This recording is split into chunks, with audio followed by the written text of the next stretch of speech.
السلام عليكم ورحمة الله. معكم حكيم كزار.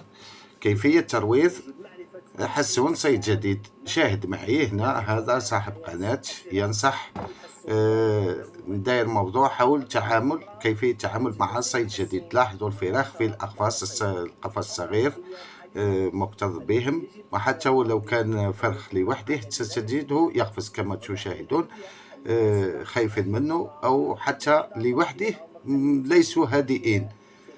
تابع معي. بعد أن يضعهم في قفص كبير لا يهم كلامه، لأنه كلامه كله معلومات غلطة وكلام فارغ، وينصح بيريا وشيا وحبوب عباد الشمس وحوض استحمام، كله كلام فارغ. ما هاو يتحدث عن الأمراض، يخرط فقط، الإنسان يخرط فقط. نتابعه. خلينا هنا. ينصح في الجزء هذا، ينصح بوضع قطرة إيفوماك للفاش. إنسان يتمهبل. لاحظوا هنا، بعد أن يضعهم في القفص الكبير، ماذا يحدث عند وضعهم في القفص الكبير؟ هاو ينصح بخل تفاح وثوم. يا إنسان مريض، الطيور بصحة جيدة وهو يحب يهلكهم.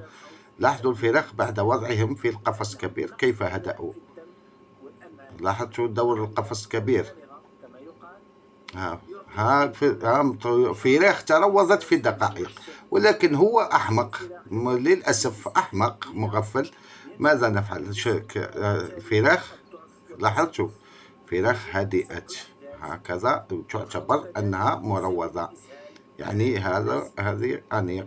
لاحظوا هو الآن ينصح بقفص صغير ويتغطى وراح يدفنهم حيين، يردمهم حيين. هذا يدور يدفنهم حيين. هاو الكلام مجرد كلام فارغ. هذا ينصح بنفس الطريقة اللي نصحوا بها المغفلين الذين سبقوه. يتمهبل فقط. خلينا من قال لك بعد صيده يكون منهك أخويا، منهك في السوق الآن. لاحظوا الفراخ.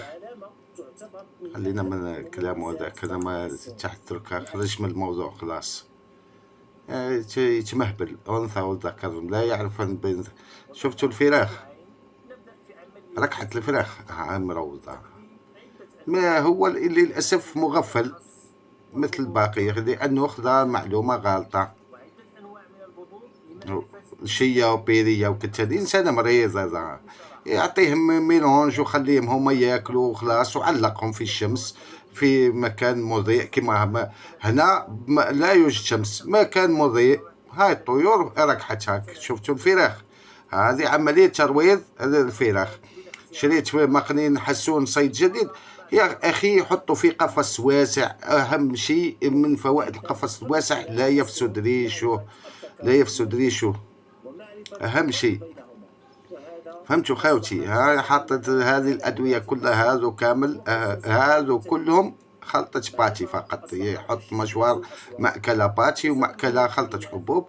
اللي ما يأكلش الباتي يأكل حبوب، واللي يأكل باتي يهز صحته. هاي فراخ مروضة.